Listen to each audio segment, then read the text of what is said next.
Well, good evening, ladies and gentlemen. It is your host, CL King, coming to you live from the High Definition Studios here in Impactville. And as you guys know, we have been literally on the road seemingly every day of the month of April. And so I told Greg, I said, I don't know if I'm going to be able to come back to the studios and remember how to run the show. So I'm hoping Greg will make sure that I don't have any faux pas tonight, because it's very important that we have a seamless show. And you know, it'll always be good because we bring great people on here. And tonight is no different. Tonight is the rule, not the exception. Our guest and our friend Tanya, I'm going to get it right, Tanya Manley.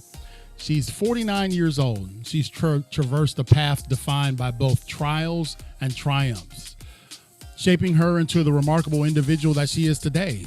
She has been married for over 15 years, and then she's a devoted mother to 4 boys, 2 on earth and 2 in heaven. Tanya's story resonates deeply with those who have faced adversity head on. Her journey began with the challenge of teenage motherhood, giving birth to her son CJ at the tender age of 16 on October 22nd, 1991. Amidst uncertainty and doubt, Tanya found the strength within herself to navigate the complexities of parenthood, driven by a fierce determination to provide a better life for her and her family. Raised in tumultuous circumstances, Tanya's childhood was marked by poverty, instability, and the specter of abuse. Yet fueled by an unwavering resolve to break free from the cycle of hardship, she forged ahead, refusing to be defined by her circumstances. In 2004, a pivotal moment arose when Tanya faced the consequences of a significant mistake, resulting in 9 months in state jail. However, within the confines of those walls, she discovered a newfound sense of purpose and resilience. Through educational pursuits and spiritual enlightenment, Tanya emerged from that chapter with a renewed determination to rewrite her story. She has a story tonight that I told her I wanted her to share because we know it will minister to all of you. We're asking everybody that is in our virtual studios around the world, we're asking for you to take your time, sit down, listen closely, because we are privileged to have someone all the way in the land of Texas where everything is bigger. She's going to share her heart with us, her story, and her mission to help other people who are grieving to overcome that. And I'm so blessed that we connected with her. I pray that you guys will listen and receive and connect with our guest tonight. Welcome to the virtual studios, the High Definition Studios, our friend Tanya Manley. Welcome, Tanya. Thank you so much, CL. It's an honor and a privilege. And boy, when you hear your life, in a 5-minute sector, it's kind of like, wow, Yeah. It's an honor to be here. I am so excited. And just thank you so much for having me. Well, thank you so much for being here. And I know that you and I faced some scheduling challenges. I think that was in March that we were supposed to be together, and you were hospitalized. And so Yes. typically when those things happen, it's really hard to circle back with a guest. But I knew that God wanted us to have you and for you to speak into somebody's life. And so for those of you tuning in live to the Impacting Life 24/7 podcast, you are right in the right place with our dear friend Tanya Manley. And the VP is miles and miles away, but he's making sure everything's good in the live chat. Thank you so much, Greg. He's there in Newport, North Carolina. Greg Smith, my best friend and the VP of everything we do. He cuts the checks. I just run my mouth. And so let's get started tonight, Tanya. For the sake of time, I know that time flies when you have someone of your stature and character on the show, and so we want to give enough time for you to be able to share. But before we get into kind of like the heart of the discussion, tell people how they can contact you. That's very, very important for us.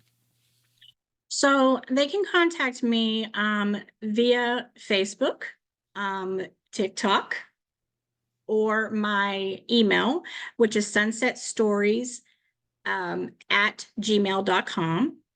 They can contact me via my website, which is sunsetcowboy.org. Those are the best ways to contact me, to get in touch with me. Okay, Greg, put that in the chat, sunsetcowboys.org. Yes, sunsetcowboy.org. Okay, Sunset That's the Cowboy. nonprofit. Okay. Mm-hmm. Sunset. And then they can reach me on TikTok. It's at Sunset Stories 74. On Facebook, it's just Tanya Manley. And then my email is info@sunsetstories.com or gmail.com. Okay. So we got several ways that we can reach out to our guests. And that's one thing that we try to do here at Impact Life 24/7 is time is valuable. And we know people's time is valuable. But one thing that's also important for us is for us to add value to our guests. We don't want to just take up your time. We want to add value to your time with us. And so all of those outreaches that you can get her at, I would love for you to contact her and get with her today, because you're gonna hear something tonight that's really going to be inspiring. I know a little bit about you. We have a mutual sister who's there. Where is Hope? Is she in Maryland? I don't know. Where is she? Where does she live? She's up north somewhere. Oh, you know what? She's gonna unfriend me. She's in my home state, Ohio. She's in the southern part of Ohio. Hope Rieger, and she's a sponsor here at Impact Life 24/7. Connected Tanya and I just said, man, I really want to help share Tanya's story. So tell us a little bit about yourself. Introduce yourself to our Impacting Life audience. Yeah, so as you said before, my name is Tanya Manley. I'm 49, about to be 50 this year. I am a mom of 4 boys. CJ, my first son, Colton, which is my middle son, and I have son Easton and Jalen, which is the baby. He's 11 years old. And I'm married to the love of my life. I found him late in life, Will. I've been married to him for 15 years.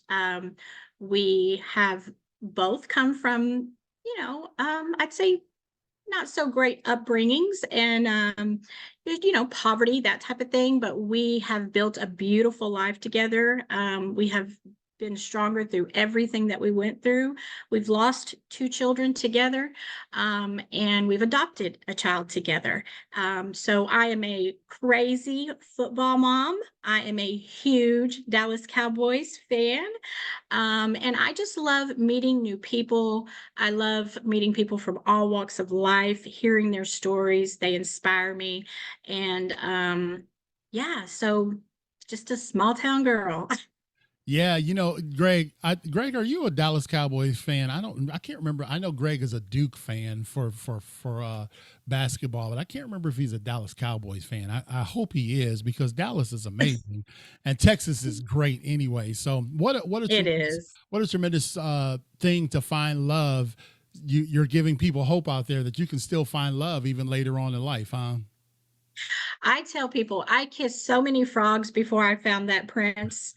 I did. I was, in my mid-30s. I have been married and divorced. I was just out, dating in this crazy dating world that is, I don't know. It's not for me. And I just saw this good-looking guy grilling some really good food that smelled great. And he was the good guy. And I finally went for the good guy. And that's where I won. He's amazing. Yeah. Well, the love of my life. Praise God for Mr. Manley. We appreciate him, and a shout out to him tonight too, especially with the grilling skills.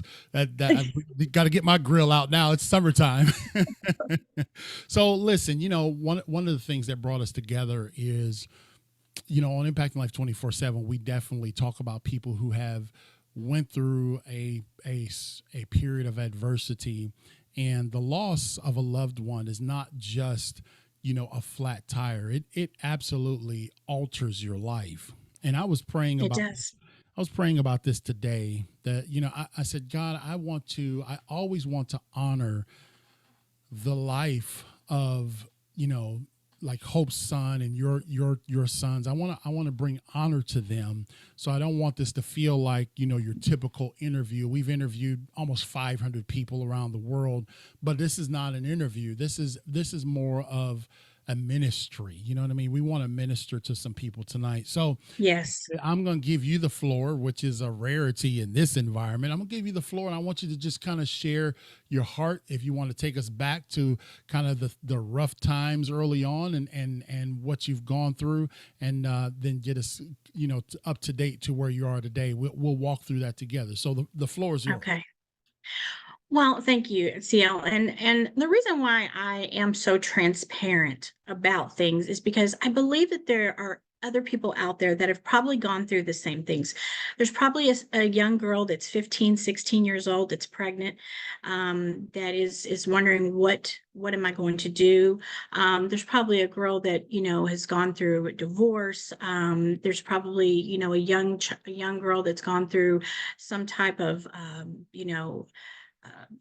assault in their life, things that are supposed to mold you as a young woman. I was born to a teenage mother. I was born to an alcoholic father who was never around. I was born into poverty. My mother did the best she could, but she just did the best she could with what she had.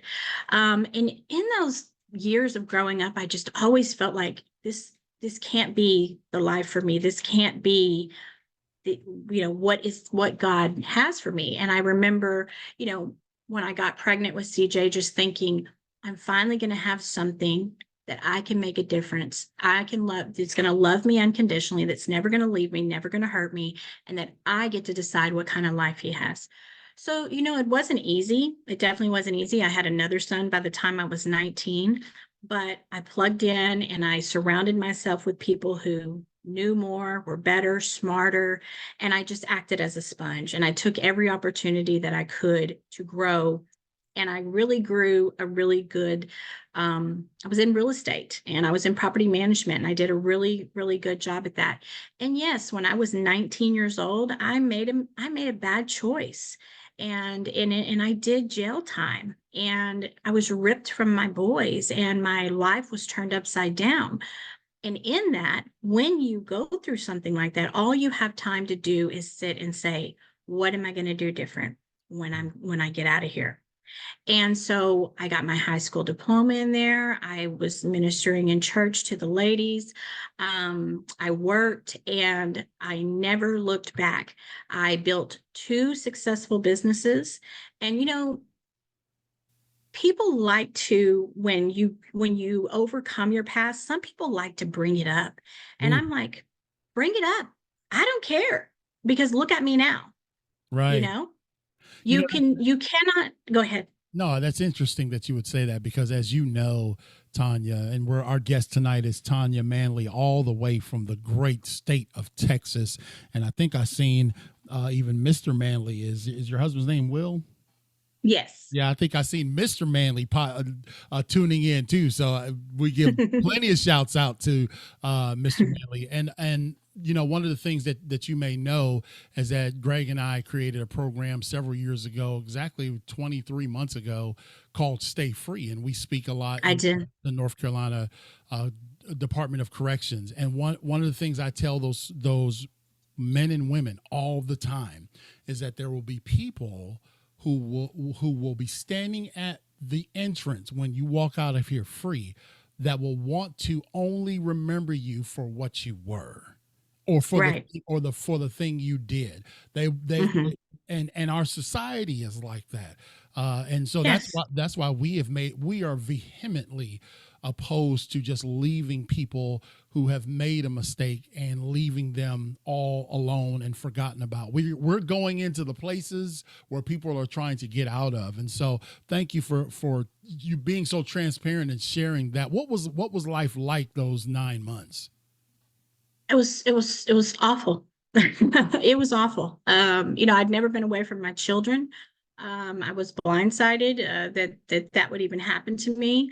But I will tell you that sometimes God sets you down in situations so that you can really just focus on, what do you want to do from here? You cannot have someone take a snapshot of your life and define your whole life. And so when I was there, I said, no way will I ever come back here. No way. But what I will do is when I started my businesses, I hired people that had backgrounds. I gave second and third chances because everybody makes mistakes, especially when you're young and you just have all these demographics and things that are going on. You cannot let that define you. And so I refuse to let that define me. I built and sold two businesses, one multi-million-dollar company that I built in 6 years. I had 47 employees in 3 different cities. I bought people cars, I paid mortgages, I gave back because there was somebody that was there for me that taught me and lended me a hand and said, "Here, let me help you up. Not help you out, let me help you up." And so that's always been my husband and I's motto, is give back wherever we can, because we've been so blessed. We worked really hard, and it doesn't come without hard work. Nothing was given, but it feels so much better when you earn it. Wow. No one can take it away from me either. That's so powerful, and they surely can't. They would have to travel a long way to get it because Texas is far, y'all. Our And guest big. today, our guest today is Tanya Manley. She is the founder of Sunset Stories, and you can contact her on email at sunsetstories@gmail.com. You can find her on all different types of platforms. She's got a podcast. She's on TikTok. She's everywhere, sharing the encouraging word that there is life after grief, or there's life within grief. And I love what she's doing. She's similar to one of our sponsors, Hope Rieger, and that's how we connected. So you can find her also at sunsetcowboy.org. Is that correct? Yes. Okay, so we got all Yes. that, and so 9 months. It's interesting. We interviewed a lady a couple weeks. Oh no, that was whenever it was the last time I was here. We interviewed a lady that spent 31 months in jail, and I'm just like, I go there every month and visit, but I'm ready to get out at the end. You know what I'm saying? So Mhm. I know that was a challenge. How did you negotiate with your kids? Who helped you out with them? Well, their dad, Okay. and they went with their dad. And 9 months in life right now flies by, but when you're incarcerated, it stands still. Yeah. And I was young. I was 19, almost 20 years old. I don't, but when with women, there's a camaraderie. We're all mothers. We're all in there missing our children, thinking about what we could have, should have done differently. But boy, I'll tell you, those holidays, I had never, ever been away from my children, for any given period of time. And so, you know, those holidays were brutal. They were brutal, Yeah. without my kids. And but I do think that happening in my life made me a stronger, less judgmental person. Made me more open to people's stories. And it's just ironic that I help people tell their stories now. So Yeah, that is something, and truly a blessing for those of you again tuning in live. We're blessed beyond measure. I feel the presence of the Lord even in the virtual studios with our guest Tanya Manley from the great state of Texas. I don't want to butcher what city she's in, so we'll just say Texas. You guys try to right. find her, and it's not a problem to find her. You can find her at sunsetcowboy.org. So if you want to take us a little further along, tell us a little more. So, my grief journey started about 4 years ago. Like I told you, my husband and I had built a cleaning business, and we had an employee. We called her Tootie, and she worked. She was one of the first person that I hired, and helped me, in the grind of things, building a business, like that. And she passed away, suddenly and tragically in July of 2022. And she was a mother of 3 children and one of the greatest humans that I knew. She wasn't feeling well, and she got what she thought was a pain pill off the street, and it killed her immediately at 39 years old and left 3 children behind. That I'd never lost someone that close to me. I'd never lost an employee. I mean, it was an employee, but it was, she was my dear friend. We were a family, a work family. My husband and I at that time took in her 3 grieving children. Um, and about a year later, the 2 little ones went and lived with their dad, and the oldest one, that was 16 at the time that she lost her mother, is about to be 21 right now and still lives with us and is a junior in college and is doing amazing. Then right after that, in 2020, I lost my sister suddenly and tragically. It was talking to them one day and then them not being there, talking to them 1 hour and then them being gone the next. It's just something that your brain can't compute. And then, of course, losing my firstborn son, CJ, I lost him November the 18th of 2021 after a motorcycle accident. He had succumbed to a brain injury and passed away in his sleep at 30 years old. And CL, that's the one that almost took me out, because you raise your children and you think you get them through all the hard times and all the, heartbreak in high school and learning to drive. And then they go out into the world and you ask God to wrap your arms around them and protect them every single night. But they make a choice and then they're gone, and that one, losing him, was the hardest thing that I've ever had to pick myself up from and heal myself from in my entire life. And as I was sitting there in that profound pain, physical, mental pain, there's not even a word for it, because it's not the natural order of the way that things are supposed to go. We're not supposed to bury our children. Right. I asked God, what do I do with this pain? Because I cannot live another day in this type of pain. And my faith is the only thing that got me through, and my family, my husband, my family. But God was very clear, and he said, I need you to heal. And then I need you to go and help others heal. I need you to tell them how to do it. And that's where Sunset Stories podcast started. My son, CJ, that passed away, he wrote a post in 2016, and it said something to the fact of, he was looking at that a sunset, and that beautiful things come and go just like sunsets. And he said, if I'm never here, if I'm not here one day and you need me, look to me in the sunset. Mm. And that was years before he passed away. And so I kept reading that and reading that. And then that's where Sunset Stories podcast was birthed. Very, very powerful. CJ, I seen a picture of him today. Handsome, handsome young man. And, you're right. You talked about the natural order of things. And we do, I probably wrapped my kids in styrofoam when they were little. Didn't want them to go out of the driveway, let alone to a friend's house. And Yeah. as you continue to expand that radius gets wider as they get older and they go on in life, and you just, like you say, you pray God's protection. I mean, early on, I just can imagine, and that grief was unbearable in the beginning, huh? Yeah, it was unbearable. It was a pain that I had never experienced before. And I had lost another child 10 years earlier. Will and I had lost a son that was born sleeping, which was very devastating as well. However, I never got to meet him. There was a different type of loss and a different type of grief. I raised CJ, at that time I was 47, and for 30 of those 47 years, I was his mother.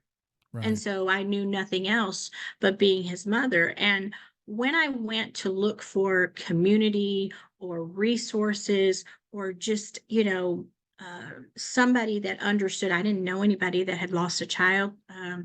I couldn't find it. It was really, really hard to find help out there. And I just said, well, dang it, if it's not out there, I'm gonna just start it, and then have community with others that are trying to do the same.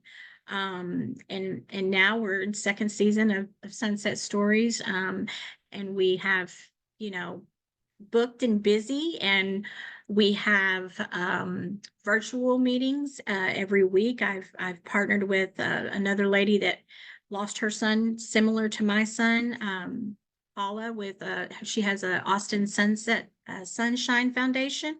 Mhm. And what they do is, if you're a parent and you have lost a child to a motorcycle accident, they'll go out to where the child lost their life at. They'll put a memorial plaque so that people will remember and slow down, watch for motorcycle people, Mhm. and that type of thing. So I've partnered with people to provide resources for the grieving, because there's just not enough out there. So we have a virtual group that we meet weekly on Tuesday nights. We meet monthly.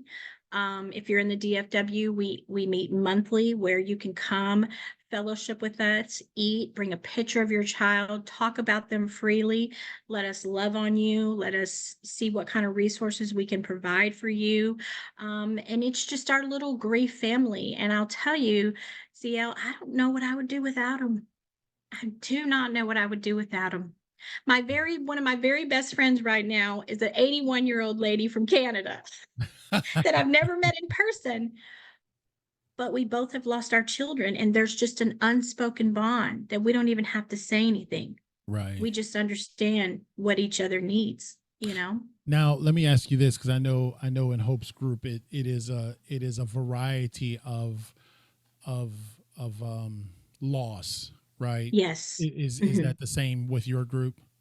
Yes, any type of child loss, it does not matter. Okay. We welcome everybody. A loss is a loss, and the loss of a child is something that you will grieve for the rest of your life. But what I don't want to do is, I don't want to be defined as just a grieving mother. I want to heal from that, help others heal, and let them know that you can still grieve and live and thrive at the same time. I know that our children are up there just cheering us on, that we are honoring them and that we're doing things in their honor, no matter what it is, whether Right. it's a foundation, a meeting, whatever you're doing to honor your child. You have to get back to living. And in order to do that, you got to have support. You can't do it alone. I know I couldn't. That's interesting. And ladies and gentlemen, we're joined by our good friend and sister all the way from the land of Texas. Everything is bigger and better in Texas.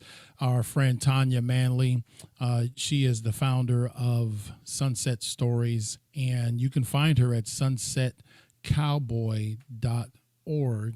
And one of the things that I was intrigued by when I saw your post, there was a poem with your son that I just saw. So tell us a little bit about CJ. Tell us what type of person Oh, he was. well, as you said, you saw a picture of him. He's so handsome. He was the cutest little boy. When when he was little, I would have people stop me and say, "You need to get him into modeling." And I'm like, "I'm just trying to stop him from like eating crayons." I mean, he was rambunctious and full of life, and his smile could light up a room. He just had the biggest heart, the heart the size of Texas. CJ battled with bipolar disorder, and he really battled with that because of who he wanted to be, but the battle that he fought for so long was really tough for him. And being a cowboy from the South, here, everybody's like, just, they don't talk about depression, they don't talk about mental illness. It's just, get over it, dust your boots off and go on. And so he really battled with that. But when things were good, things were great. And so much to the fact that he was so giving and so loving that when he passed away, he had a homeless man and his dog living in his apartment that I knew nothing about. But it was Wow. November and it was cold, and he brought them in. But I think he just, oh gosh, if I could just, one word to describe him would just be larger than life, larger than life. Yeah. And he does have a daughter, Nevaeh, that he left behind that is 12 years old, I mean, 10 years old. And I'm so thankful to have a piece of him. She is his little clone. and he was a great football player. He played amateur, professional football. He could play anything with a sport, with a ball. He loved to dance. He loved music. He was just the life of the party. He was the life of the party. That is so cool, man. CJ sounds like somebody that Greg and I will want to hang out with for sure. And he's made, you know, the interesting thing is that he's still making an impact to this day. People around the country and throughout the world are going to hear about the great man CJ today. And his mother, Tanya Manley, is joining us tonight, telling us about him and telling us about, though she lost him, she's continuing on in his honor and legacy to help other people who have lost their children, and how they can move. You know, here's the deal. I remember my wife telling me when she came back from Ohio after burying her mother, she said she was upset when she came back and saw people doing normal things, right? Like, Yes. why are folks happy? Or, you know, I don't want to go to a party, or I don't want to, you know what I mean? It was just like the normal elements of life seemed like, why are we doing this? I just lost my mother. And, Yes. and I know everyone's process and the way they process it is different. You know, I talk with Hope about this a lot, that sometimes in our commercialized world, we're a little too calloused to the process that people go through when in grieving. In other words, we expect, okay, you had 3 weeks, 2 weeks, whatever. There's the funeral. Go on. Let's get back to work. What's next? Give us a report. You know what I'm saying? Yes. And it really, in the human sense of the journey, it doesn't happen like that, does it? It doesn't. I remember thinking that, a few weeks after, the funeral, just everybody, oh, I'm going to this movie, or I'm going to this, or I'm going, being excited about things. And I thought, how can y'all do this? My son is gone. My son is gone. And one of the biggest things that I have learned in this 2.5 year journey is that people can only meet you where they can identify loss. So if someone has never lost a child, although they have great intentions, they cannot possibly understand the pain that you're in. Mm-hmm. And we can't expect them to. That's too much of an expectation to put onto someone. It's easy to do because we want everybody to, remember them, and we're always afraid that they're going to forget or stop talking about, our child. And that's why I started the podcast, because I believe that our children's and loved ones' stories need to be somewhere in our narrative recorded, so that the story is there forever. And they're never, the worst thing a parent wants is for you to stop talking about our children. We're not stuck in the grief. We don't want them to be forgotten, And so this second part of trying to do the podcast too is to try to educate the public, on what bereaved parents need, and how you can be gentle with us and give us grace. And how you can be a good friend to someone who is grieving the loss of a child. Not to negate any losses, but I think everybody would agree the loss of a child is in the hierarchy of loss. Oh yeah, to me it's the ultimate. It's the zenith of Yes. losses. Yeah, because like you said, and you made such a profound statement, because we do have an order, and we in our minds are conditioned and prepared to have our kids standing at our bedside, not the other Yes. way, not the other way around. When we're sunsetting and we're going on, we're expecting them to be there, seeing us off to our reward, and it's not supposed to be the other way around. And so, It's not supposed to be. do you give any insights or help to people that may want to know how to do better in relationships, or how to approach people who've lost a child, and do better in that arena? Because sometimes folks I are get just like, I don't know what to say. Exactly. I get that message. I get that question all the time. Tanya, I just had, a friend that her son died in a however their son died in an automobile accident or, overdose or however it is, especially when it's sudden Mhm. and you're not prepared for it. You have your child there. Just think about it. I told my son I loved him at 8:30 that night and hung up the phone and got a call at 6 o'clock in the morning that he had passed away. Your mind cannot wrap your head around that. And so, yes, I get those messages all the time. What do I do? And you can't do anything except for simply be and listen and just be a listening ear, check on them, just see what it is that they need, even if it's just dropping off. We all talk about grief groceries. When you're in the throes of that, you don't want to think about what to cook for dinner, but you still got to get up and be a mother and a wife and a business person and all of that. Right. Just dropping off some grief groceries, just sending, dropping off a Uber Eats card, or even if it's something not monetarily, just dropping off a card saying, "Hey, I'm thinking of you." A text message, here and there. "Hey, I'm thinking of you. Uh, remind me a story of CJ that I haven't heard, or send me a photo," that type of things. There's little things that you can do to support grieving people that means the world to them. But the biggest thing is keep talking about our children, keep talking about them, because Right. we don't want to forget them. Yeah, We're not sad all the time. We just want to remember our children.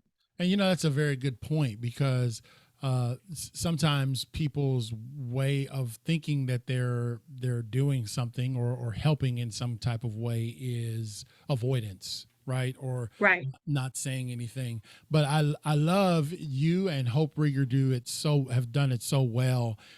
When I asked Hope to tell us about her son, and I asked you to tell us about your kid, you just lit up. You know what I mean? It's just like, Yes. yeah. So the though their presence away from us is saddening, we still remember the great things about them that keep us going, Yes. right? Yes. And that's what you could do.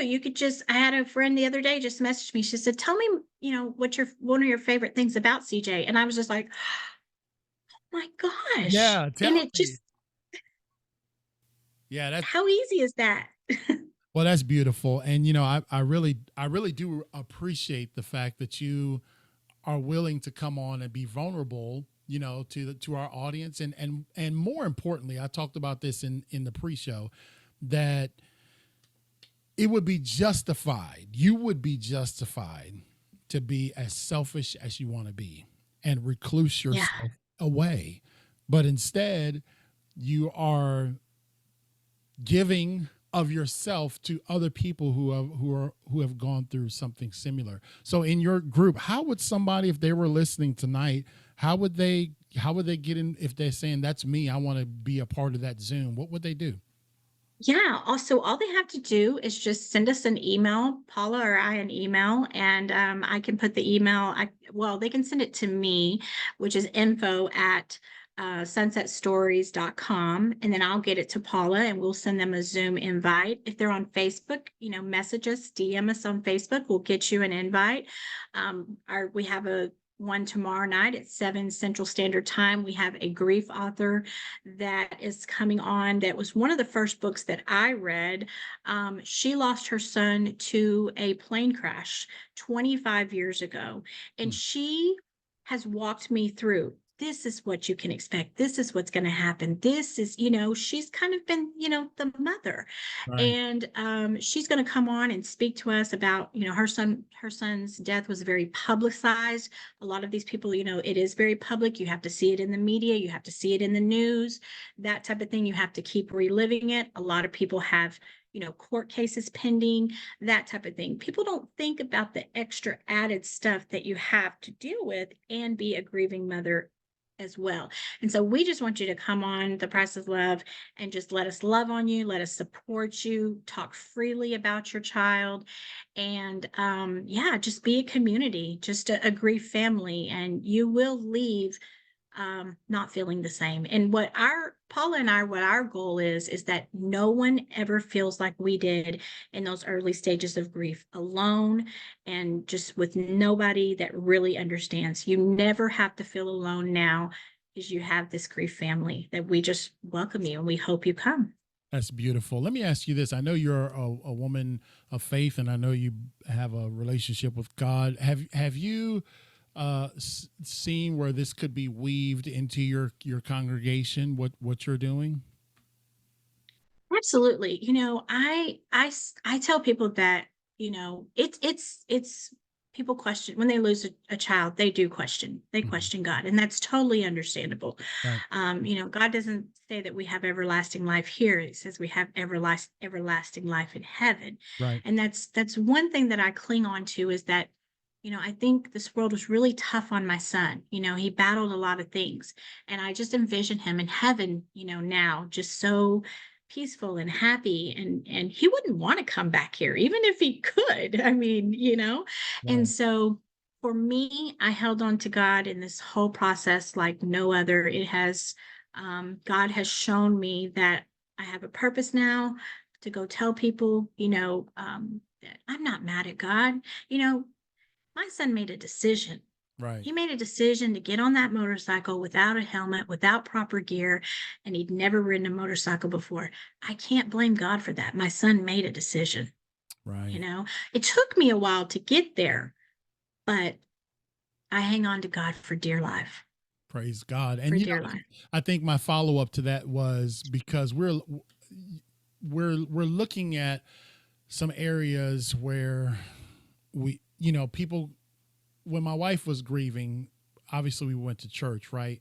But it Yes. didn't seem like, and I'm just going to be this, I'm speaking to the broader faith community. It did not seem like our church was equipped to help and handle her grief, right? Help her handle it. Like, well, Jesus loves you. Well, I get all that. We've been doing this for 40 years. We understand that part, but we're still human. And Yes. I think my message is that churches and organizations of faith need to really have this as a A staple. ministry. Yeah, as a Mhm. ministry, absolutely. Yes. Because you heard multiple times tonight Tanya saying there were no resources, right? And so Yes. and this is a very specific focused resource that's needed. And I would love to see this more throughout the faith community. It is, and it's funny that you said that because I just spoke with my pastor about, he's, the ministry's pastor, but he's like an octopus. He's, got 8 arms trying to take care of everybody. And this is going to keep, unfortunately, there are going to be others that come after us. And so I am actually starting a grief share with my church.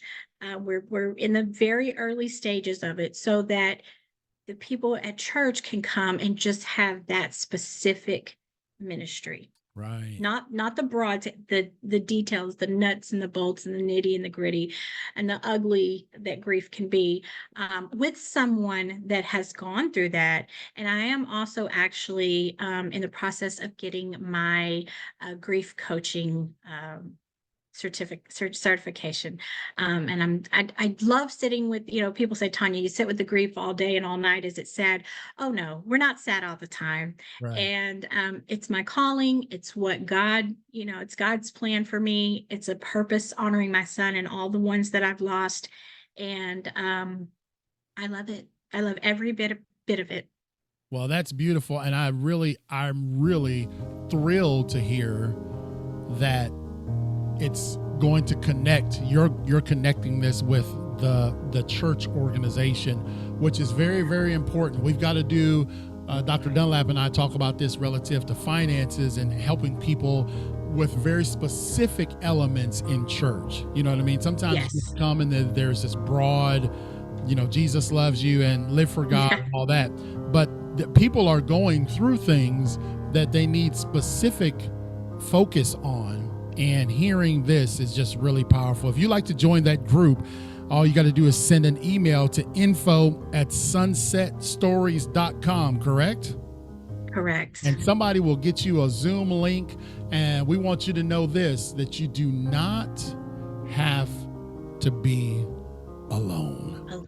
You don't have to do this alone. You may feel alone right now, but what our dear sister Tanya is doing and others like Hope are doing is we're saying, hey, look, we've been through this.